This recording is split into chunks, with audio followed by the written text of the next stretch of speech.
Hi everybody, Paul J. at the Real News Network. If there was ever a moment that showed why we need the Real News Network, it was during the Baltimore uprising. Mainstream news first reported on the murder of Freddie Gray, and it was the video of Freddie Gray that became the iconic image. That is, until the iconic image became the burning down of a CVS pharmacy. Once young people who had been corralled and cornered towards Pennsylvania and north, and I mean that, corralled and cornered, because the high school that opened up right outside the mall where the original confrontation with police took place, well, that high school emptied and the students had no buses and no subway, metro to get on because they'd all been closed down. Then, with hundreds of students milling around, the police started forcing them down towards the Pennsylvania north corner. Yes, stone throwing began. Yes, one pharmacy burnt down. But how does that compare to the murder of Freddie Gray? Well, for the mainstream media, it all became about thugs and criminals and vandals and rioting. That all of a sudden became far more important than homicide. Well, not on the Real News. On the Real News, we focused on the murder of Freddie Gray. We also contextualized what happened, why young people had been cornered at Pennsylvania North. We also talked about the need for people to protest and resist the conditions they live in.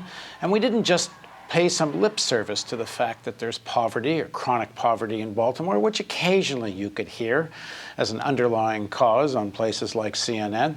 We talked about why there's poverty. We talked about how profit is made through poverty. For example, through keeping wages low. Someone can work at Johns Hopkins cleaning surgical rooms for $13 an hour. Or the incarceration industry, which makes millions of dollars for people that build and maintain and service prisons, bail bondsmen, and the judiciary, and of course the police force. We talked about real estate speculation, wanting to keep areas unlivable so that they can be gentrified. When you talk about systemic racism, when you talk about chronic poverty, it's about real stuff, not just some general labels. And on the Real News, we talked about this. We didn't fall for the mainstream narrative, quite the contrary. We created a narrative that was not just made-up fiction, but based on facts and based on what was really going on, was in the interest of ordinary people. And that's why we need the Real News Network, especially at times of crisis, especially in moments like these. We need a network that doesn't bow to pressure. We need a network that's independent from government, from corporations, from advertising, so we can simply go where the facts lead. And if you want the real news, well, we have a fundraising campaign on, and I know you're getting pitched from all kinds of places, but let me say this clearly.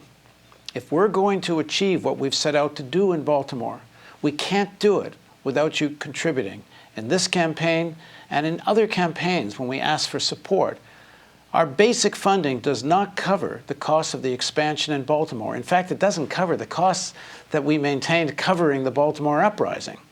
Live from the streets and from our studio, panels of some of the leading figures in Baltimore, debating and discussing constitutional rights and the whole issue of community control of police and the underlying issues and conditions that face the people of Gilmore Homes, the place where Freddie grew up, many months before Freddie was killed.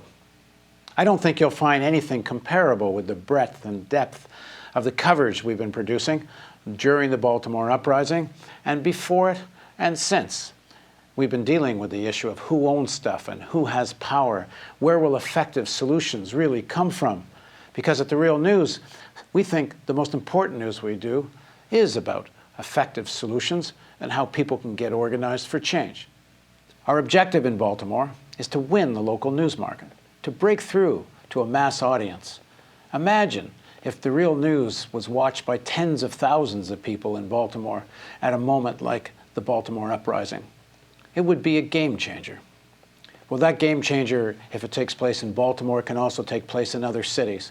This is a model of what's possible, but it's not possible without you. Our fundraising campaign is on. For every dollar you donate, we get another dollar up to $100,000. If we don't meet our target, we can't expand our Baltimore work. So please, with your support, help us make real news.